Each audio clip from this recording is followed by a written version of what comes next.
Senator Marcoleta is next to interpolate.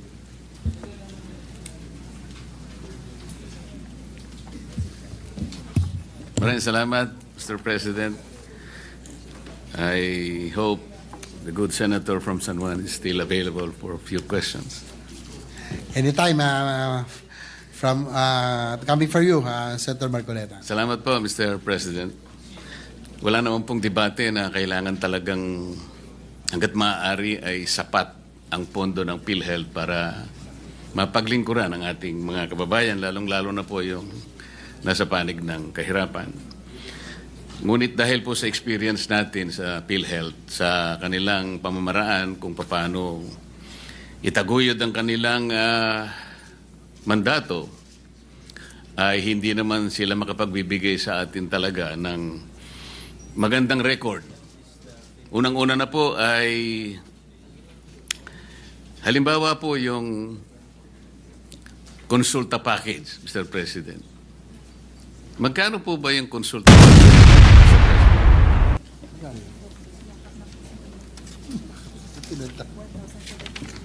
Per person. Mr. President, itong konsulta package, yung maganda tinanong nyo, pinalitan na po nila yung pangalan, naging Yakap Caravan na. It's about 1,700 ang budget po per person, Mr. President. Magkano po, Mr. President? 1,700 pesos. Yan po yata sa konsulta package, Mr. President. Kasama pa po yata yung serbisyo ng doktor, tama po? Yes, Mr. President, kasama po yung serbisyo ng doktor, basic check-ups, no? Lab test, and yung pinaka-basic po na kasama po yung laboratorio, Mr. President. Dapat po, kasama po, Mr. Sa President. palagay po ninyo, magkano po? 1,700. Sa 1,700 po ba, Mr. President, kasama po yung serbisyo ng doktor, laboratorio, magkano kaya ang matitira po para kahit sa simpleng, halimbawa, simpleng sakit na lang. Na-estimate po ba ninyo, Mr. President, na talaga namang hindi na realistic naman yung 1,700. Siguro po nung 1950 siguro, baka sakaling mataas pa po ang mataas pa po ang halaga ng piso noon 1950 siguro, ang palitan ng dolyar siguro, baka mas mataas pa yung, baka isa 5 centimos natin noon isang dolyar ng Amerikano, Mr. President. Hindi ko po alam. Kasi si Senador Jinggoy po, napanganak na ng 1950s. Ako po, 60s po ako Ano po, realistic po yung 1,700 na konsulta package? Ito bang 1,700, does that include the professional fee of the Yes, doctors? Mr. President. Kasama yung laboratorio. Ano pa po kaya ang mabibili? Of all the doctors? Is it Yes, the standard Mr. fee? President. Kaya po, okay lang po yung masapatan po talaga. How did they derive on that figure? Baka masasagot po ng inyong butihing kapatid, Mr. President. Yes, Mr. President, sa totoo lang po na medyo titignan nyo 1,700 for the basic check-ups and lab test, including doctors, para pong ulo pa. Pero tinaas na po natin tinaas na po ito na nung una po ay 1,200. So ngayon po ay 1,700. Pero sana nga po ay inaano natin ng PhilHealth na aside from the case rates at iba pa, na magtaas po sila para naman maging mas maging katotohanan. Tama po kayo. And I agree with you na hindi na ho realistic. Pero kahit pa paano, this is the budget that was given to all Do you have any breakdown of it? Kasi ang laboratory test, pagka CBC, complete blood count, lagpas 1,000 na po yan. Kung kumpleto talaga yung gusto niyo malaman sa inyong sa resulta sa blood test. Tapos may doctor's fee pa. I don't think that is sufficient enough. In 1,700 is sufficient enough. Yun nga po ang aking tinatanong, Mr. President, kung sino po ang kumuwenta nito kung ang kumwenta po nito ay taga dito sa ating bansa o baka naman po sa ibang bansa po na ibang klaseng salapi ang kanilang ginamit. Kaya nakakapagtaka po, pag pinag-uusapan po natin ng isang napakamahalagang pasilidad na talagang magiging sandigan po ng ating mga kababayan sa panahon ng kanilang karamdaman. Pero kung 1,700 po, alam po nyo, yung aking pong bunsong anak, meron pong isang simpleng alaga na aso.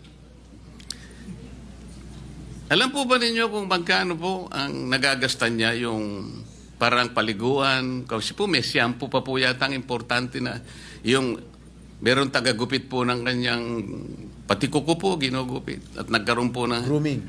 yung 1,700 po para sa aso hindi pa po Sapat. hindi pa po sapat Itong pinag-uusapan po natin, Mr. President, Your Honor, tao po mga tao po ito Kaya po, hindi po magiging maganda kahit na po pag-usapan natin ang napakagandang pinaka-noblest na objective po ng PhilHealth. Kapag ka itong ganitong klaseng mga pamamaraan ay hindi po nila talaga babalikatin, para lang po tayong nagpapatintero dito, Mr. President. Tingnan po ninyo, Mr. President. Based on PhilHealth's latest data, while 102 million Filipinos have registered with PhilHealth, only 27.8 million or 24% are enrolled with Consulta. So, naka-enroll po sa Consulta. Ilan percent po? 24% lang po ang naka-enroll out of 102 million registrants. Sa tala po, ito po babasahin ko. First patient encounter, health advocates estimate that only 1% of the total population actually availed of Consulta benefits.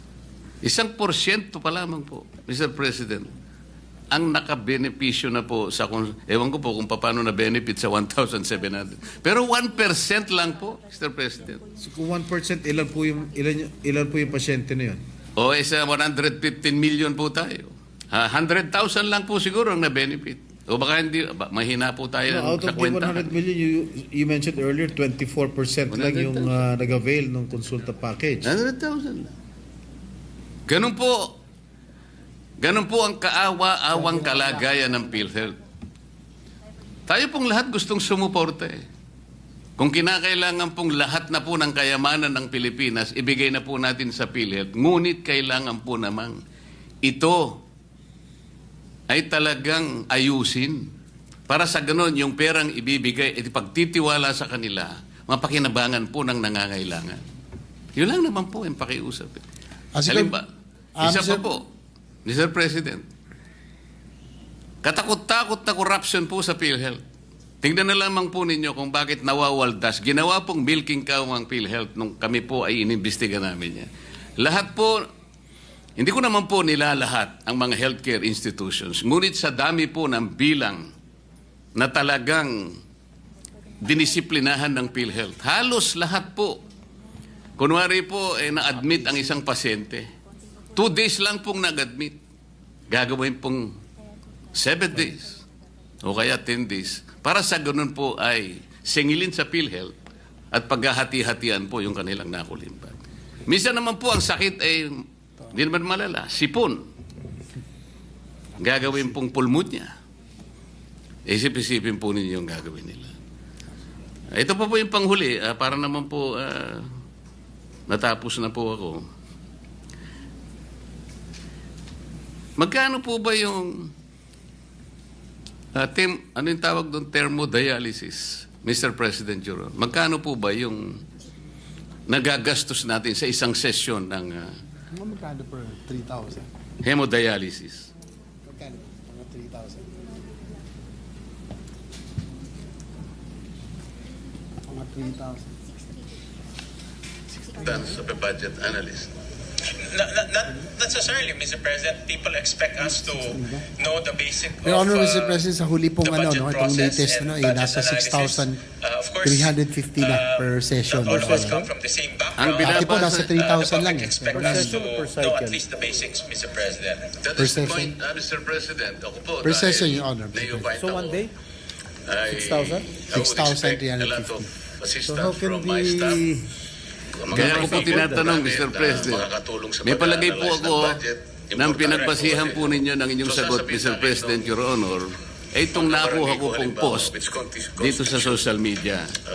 Ito babasahin ko lang po sapagkat nakuha ko lang po. Marcos Legacy. Dialysis, sagot na ni PBBM sa pamamagitan ng PhilHealth. Lahat tayo ay miyembro at kabahagi nito. Sapagkat kami, Ngayon po, sabi niya, second post, BBM Youth Movement, libre na ang dialysis. Sa halagang 6,350 bawat hemodialysis session, sagot ng PhilHealth hanggang 156 sessions sa buong taon. Ang tanong ko po, sino na naman po ang kumuwenta noong 6,350? Kasi po kanina, yung konsulta, nagtataka na rin po ang ating presiding officer kung sino ang kumuwenta ng 1,700. Saan po kinuha yung 6,350? Tama, Mr. President. In fact, Your Honor, Mr. President, typically, even here in the dapat Senate, po we sana engage under the staff UAC quite law, often. meron po tayo tinatawag na HTAC, Especially yung those Health who are Technology involved Assessment in, let's say, Council. public Na ito po governance yung or, mga panel of political experts, science. no, mga specialista, Parte ho yan ng na sila po kanilang, dapat nagdedetermine kung aralin, ano po Mr. yung mga President. So, anything in other technical, words, we can sila also po tap dapat the ang academy tinatanong. to help analyze the So, budget. And siguro the yan ang budget dapat is, natin malaman din it's a very kung sakaling complex, magkaroon ng budget document. hearings o And, ang anumang daming hearings detalye. sa So, if we can nandito engage pong the PhilHealth, academy to also kung paano participate po in nila the na analysis. nakuha And, yung give pong us, amount na fruitful recommendations 6,350 per session. Dahil ang pagkakaalam ko kamakailan dati ay nasa 4,000 pesos lamang per session.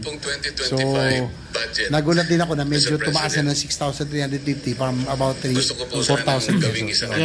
Mr. President, kasi po, doon sa 6,000 pesos, is that a government-owned hospital or private? ako po 6,000. ay member pa ng House of Representatives. Any po, Mr. Natanggap President, po it's yung, a government FICAM hospital report. or any private hospital as long as it's PhilHealth accredited, Your Honor. Like, kasi I just called up my brother who is undergoing dialysis. Tinanong ko lang kung magkano yung per session. Ang sinabi niya 10,000. Well, it's in a private hospital. Ako naman po, Mr. President, nagtanong-tanong po ako. Ang nakukuha ko 500 to 600 pesos. Kasi po, Per session. per session po. Kasi kung 156 sessions per year, yung 6,350, halos 1,000,000 po yun eh, sa isang taon. Ang budget po ng PhilHealth sa dialysis is 20 billion. Sa mga katwid, kung ito po ang batayan na halaga, 6,350, 20,000 patients lang po ang kakasa sa 20 billion. Magkano po ba ang isang dialysis machine, Mr. President? Between 600 to 700. Ako, si brother, dentista. 600 to 800. Doon sa clinic na yun, lahat kami nagpa-swab test bago ako pumunta. So, 3 days before, lahat kami nag-swab test. Kinuwenta ko na lamang po sa 500. Ano yun po yung nakukuha ko pong feedback sa mga nagpapadialysis. Hindi po dapat 20,000 ang magiginabang. Tinaas na naman po nila. At the very least, Mr. President, 240,000 ang dapat makinabang. Ito na naman po pag hindi nyo binantayan. This is again a possible source of corruption. Maraming salamat po, Mr. President. Thank you, Senator Marcoleta, for enlightening us through your interpellation. Senator Erwin Tulfo. Yes, Mr. President, maraming nagpapasalamat tayo kay Senator Marcoleta. Actually, marami pang dapat talagang ayusin din ng PhilHealth. No?